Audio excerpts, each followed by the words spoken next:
Around the late 1860s, before there was a town called Troy, Texas, a few people began to settle along Kings Branch, a tributary of Big Elm Creek in northern Bell County. These were mostly farmers or stockmen, and there was no organized township, postal office, or school. People in that area would have to get their mail or conduct business in the nearby town of Elm Creek, about 2½ miles to the northwest. Most folks would go to church in nearby Shiloh to the northeast, and if there were children, schooling was conducted in either Shiloh or Elm Creek. As more people settled in that area and families began to grow, the need for a school became apparent. On October 4, 1879, Owen S. Carpenter and his wife Mary deeded land to J. H. Porter, D. N. Smith and J. Q. Thompson, trustees. A 1-acre tract of land on Kings Branch Creek in Bell County, Texas. The school would be known as the Kings Branch Free School, and was located in the general area of where the old Curtis Home Place is, just up the creek bank to the east of Troy City Park. J. H. Porter and several other men of the community took their teams and wagons to Waco to obtain lumber to build this one-room structure, 18 by 20 feet. According to early accounts, Miss Cornelia Robinson was the first teacher at the Kings Branch School.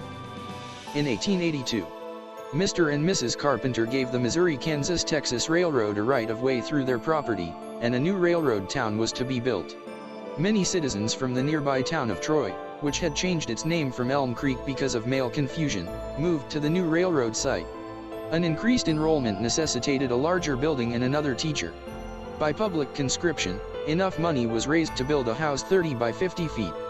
Judge J. J. Lowry and his assistant Professor C. L. Myers were employed immediately following their moving into the Kings Branch area from McMinnville, Tennessee, to teach in the enlarged school. The Kings Branch Free School was an ungraded school, and pupils were ranked according to whichever reader they could read in most fluently. This building and its $700 worth of furnishings were destroyed by a tornado in 1885. By 1886, most of the residents out at Troy, the former Elm Creek, had moved to the new railroad town at Kings Branch. J. Q. Thompson and Tommy Elliott wrote to the Post Office Department to use the name Troy for the new Kings Branch town, since people were already referring to the two towns as Old and New Troy. The request was granted. That same year, the citizens of now Troy raised enough money to build a 6-room 2-story building with the help from the Masonic Fraternity and the Shiloh Grange. Both organizations ensured their rights to a meeting room in one of the upstairs rooms by certifying in a warranty deed of 1887, made by Mr. and Mrs. Owen Carpenter, the town's early benefactors, that gave the trustees J. Q. Thompson, Owen S. Carpenter and Milton Bonner, a second tract of land, 2.66 acres, to be used exclusively for school purposes, or it and all improvements would revert to the benefactors, their heirs, or assigns. Subsequently, 7 lots to the west were also purchased. Not much later, with the new schoolhouse located as the center, the school district was enlarged to 2 square miles. With the enlargement of the district and the town officially becoming Troy, a change in the name of the district came about. It was no longer Kings Branch School District number 29, but now Troy Independent School District number 68. In 1895, C. L. Myers was elected superintendent for 3 years. He was given the authority to select his assistants and to pay their salaries out of the funds made available by the trustees. During his first year in the new building, Professor Myers graded the school and in May of 1896, graduated 1 pupil, Oscar Lusk. In 1897, 1 pupil, Angus Jevick, was graduated.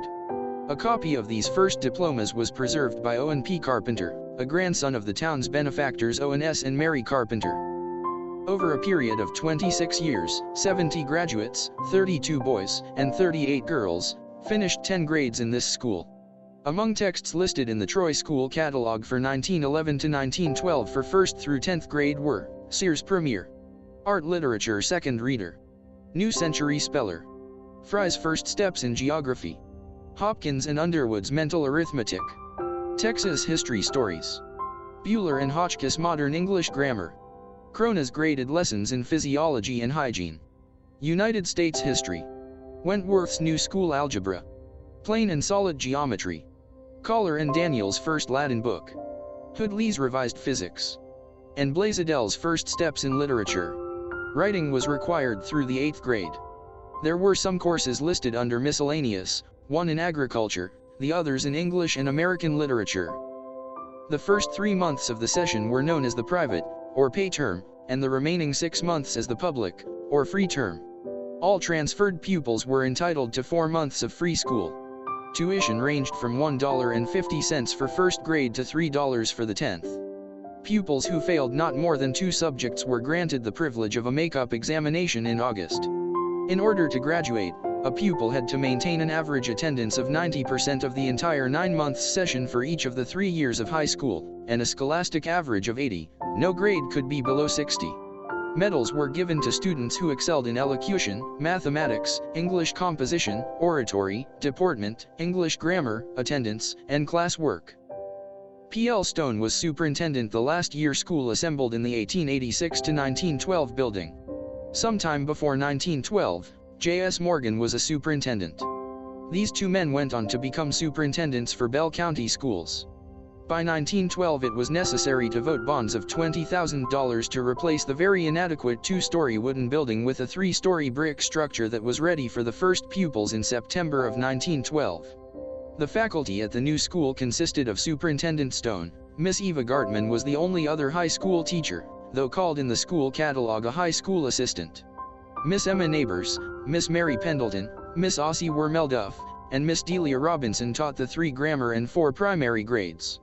If as many as 4 students requested postgraduate courses and each paid $3 per month, tuition, and a $5 upfront fee for chemicals, then teachers would be supplied for these courses. Trustees for 1912 to 1913 were J.C. Fowler, A.H. Curtis, Paul S. Maidgen, W.O. Seipert, J.F. Bowers, W.D. Wyatt, and C.W. Kennan. Their names were recorded on a memorial marker that was at the school campus at that time.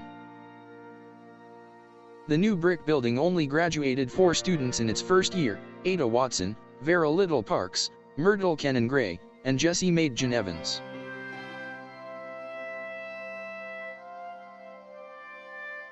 Troy's location within a few miles of the geographical center of the state, its freedom from malaria and chills, and its having one of the finest artesian wells in the state were listed in the 1912 to 1913 school catalog as reasons for Troy's natural advantages as a superior location for a school.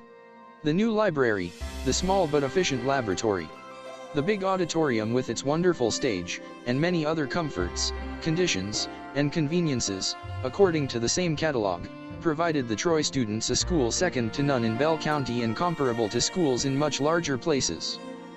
Behind the schoolhouse was a large bin of coal from which an elderly man carried huge scuttles of coal constantly during the winter to feed the jacketed heaters that supplied comfort on bitterly cold days. A few stalls and hitching posts were conveniences of those who were fortunate enough to have their own horses and buggies. Many of the country pupils had to walk. On separate sides of the building were basketball courts for boys and girls. All playgrounds were very definitely designed for boys or girls only. Baseball was also very popular. Every group not on the traveling team supplied its own equipment. Some of the baseballs were homemade with a small marble or rubber ball encased in a lot of string. Games such as Pop the Whip, Prisoner's Base, Wolf over the River, and Farmer in the Dell were also popular. The new cement sidewalks and fire escape that went all the way to the 3rd floor were attractions at the morning, noon, and afternoon recesses. An elevator, built by her father, for Miss Carleen Gunn, a polio survivor, provided 2-way transportation for her, her wheelchair and her classmates when she had classes on the 2nd floor in the early 1920s. S.W. Driggers, who was superintendent during the World War I months, spared not the rod when most of the school rushed out without permission to see an airplane that had lit suddenly in Earl Thompson's oat field adjoining the school ground on the northeast. Everybody who made it across the barbed wire fence got a whipping, while those slow on foot received 25 demerits.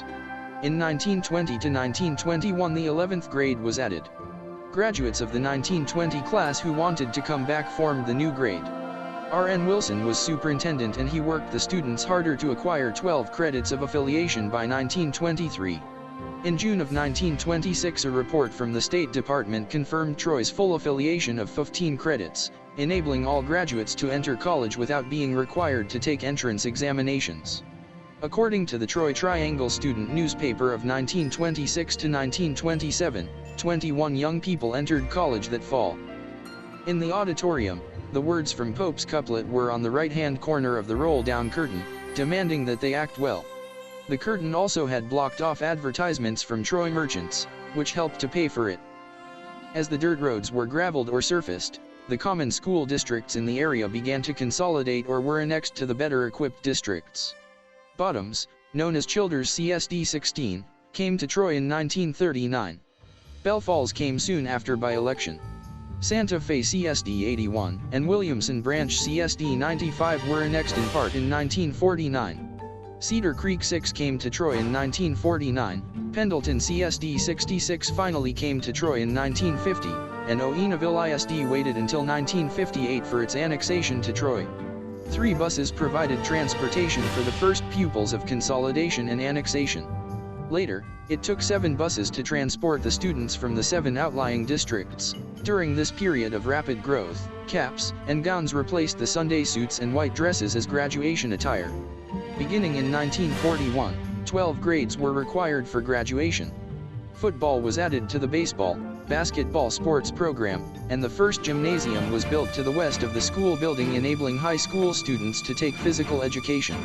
Agriculture, homemaking, 3 business courses, and biology enriched the curriculum in the late 30s to 40s. Superintendent F.L. Poole, F.C. Street, and T.J. Bond provided worthy leadership during the Depression years by serving as classroom teachers as well as administrators. During the World War II years, Cecil Allen worked as superintendent, mathematics teacher, and football coach. In 1954, after serving the students for 42 years, the beautiful 3-story school building once again became outdated. Voters approved bonds and a 1-story brick structure that housed the elementary, junior high, and high school was built. This building also housed a cafeteria, library, and administration offices. The structure surrounded the 3-story school on the north and south sides. The gymnasium remained on the west side. Soon after, the 3-story was demolished. Ernest Moore was the superintendent and 300 students were enrolled in the new school building. After the demolition, 11 students graduated from the new building in 1955. Integration after 1954 added 40 more students to the Troy school system. These students' former school was located about 100 yards north of where Troy's lumber yard was. As the school grew, the campus added an agriculture building and shop, a homemaking building and a science room. A little later, the campus got a new gymnasium and a band hall.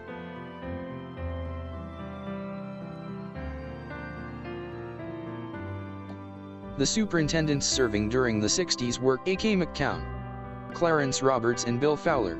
In 1972, Leroy Scott took the helm as superintendent. By that time there were 11 separate buildings on the school campus with 600 students enrolled. Kindergarten accounted for 41 of those enrollees. As the 60s drew to a close, Mr. W.D. Bruton came to Troy and started a band program. The first band combined junior high and high school students.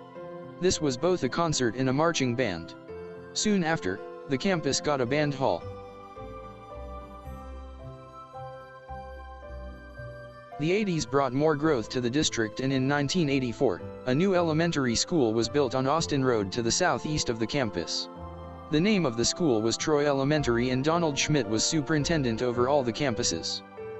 During this time, the district experienced slow but steady growth. By the late 1980s, it became inevitable that the campus was still growing.